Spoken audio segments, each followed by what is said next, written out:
உங்களுடைய மனது உங்கள் கட்டுப்பாட்டில் இல்லை. ஏதோரு சிந்தனை உங்களை கேட்காமலேயே ஓடிக்கொண்டே இருக்கிறது. இதனால் நீங்கள் வாழ்க்கையில் அமைதியை இழந்து எந்த ஒரு காரியத்திலும் முழுமையாக கவனம் செலுத்த முடியாமல் சிரமப்படுகிறீர்கள். தேவையில்லாத சிந்தனைகள் மற்றும் பயங்கரமான எண்ணங்கள் தொடர்ந்து வரக்கூடும்.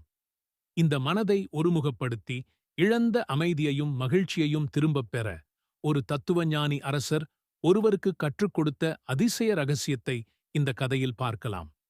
சீனாவின் புகழ்பெற்ற தத்துவஞானி லாவோசு அவரது தத்துவங்களால் சமுதாயத்தில் பெரும் தாக்கத்தை ஏற்படுத்தியிருந்தார். அந்த காலத்தில் ஓர் அரசர் லாவோசுவை சந்திக்க வேண்டும் என்று ஆவலுடன் இருந்தார். ஒருநாள் அரசர் அவரது வீட்டின் வாசலுக்குச் சென்றார். வீட்டு முன் தோட்டத்தில் ஒரு முதியவர் பணியாற்றிக் கொண்டிருந்தார். அரசர் அவரிடம், லாவோசு இருக்கிறாரா என்று கேட்டார். அதற்கு அந்த முதியவர், நான் தான் லாவோசு, எப்படி உதவலாம் என்று கேட்டார். அரசர் ஆச்சரியப்பட்டார்.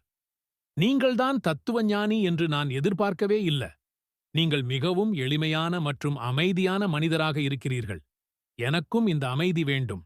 நான் மிகவும் நிம்மதி இழந்து போயிருக்கிறேன் என்று அரசர் கூறினார். லாவோசு, நிச்சயமாக. ஆனால் இன்று இல்லை. நாளை காலை சூரிய உதயத்திற்கு முன் இங்கு வாருங்கள் என்று கூறினார். அன்றிரவு முழுவதும் அரசருக்கு தூக்கம் வரவில்லை.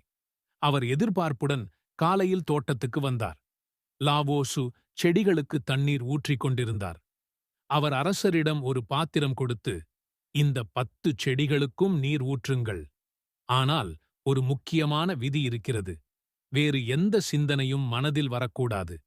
ஏதாவது சிந்தனை வந்தால் முதல் செடியிலிருந்து மீண்டும் தொடங்க வேண்டும் என்றார். அரசர் இதை இலகுவாக எடுத்துக்கொண்டார்.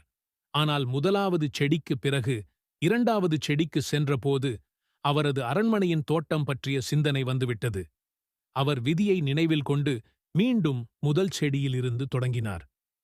3வது செடியில் அரசு சபையின் அவசரமான ஒரு வேலை நினைவுக்கு வந்தது. மீண்டும் முதல் செடியிலிருந்து தொடங்கினார். அவ்வாறு பலமுறை முயற்சித்தும் அவர் கடைசி செடியை அடைய முடியவில்லை. மாலை நேரமாயிற்று. லாவோசு அவரிடம் வந்து, அரசரே, உங்களின் நேர்மையை நான் பாராட்டுகிறேன்.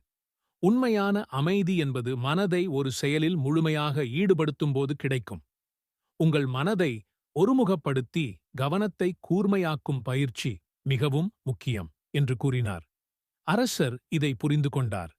நண்பர்களே, இப்போது ஒரு பயிற்சி செய்து பார்ப்போம். கண்களை மூடிக்கொண்டு ஒரு நிமிடம் உங்கள் மூச்சை மட்டும்தான் கவனிக்க முயலுங்கள். எந்த சிந்தனையும் வரக்கூடாது. அதை முடிக்க முடிகிறதா? நம்முடைய மனது எப்போதும் கடந்த காலம் அல்லது எதிர்காலத்திலேயே பயணிக்கிறது. ஆனால் உண்மையான வாழ்வு நிகழ்காலத்தில்தான் உள்ளது. எழுத்தாளர் எகார்ட் டோலே தனது த பவர் ஆஃப் நவ் புத்தகத்தில் இதை தெளிவாக விளக்கியுள்ளார். நீங்கள் கடந்த காலத்தை நினைத்து வருத்தப்பட்டாலும் எதிர்காலத்தை பற்றி பயந்தாலும் அது உங்களுக்கு உதவாது. நீங்கள் செய்ய வேண்டியது நிகழ்காலத்தில் கவனம் செலுத்தி செயல்படுவதே. இதனால் அமைதி மற்றும் மகிழ்ச்சி கிடைக்கும். இந்த கதையின் மூலம் உங்களுடைய மனதை ஒருமுகப்படுத்தும் வழியை நீங்கள் கற்றுக்கொண்டிருப்பீர்கள். இது பயனுள்ளதாக இருந்தால் உங்கள் கருத்துக்களை பகிரவும். இந்த பதிவு பிடித்திருந்தால் சப்ஸ்கிரைப் பண்ணுங்க, motivation Tamil like and comment பண்ணுங்க. பயனுள்ள வீடியோக்களுக்கு சப்ஸ்கிரைப் செய்ய மறக்காதீர்கள்.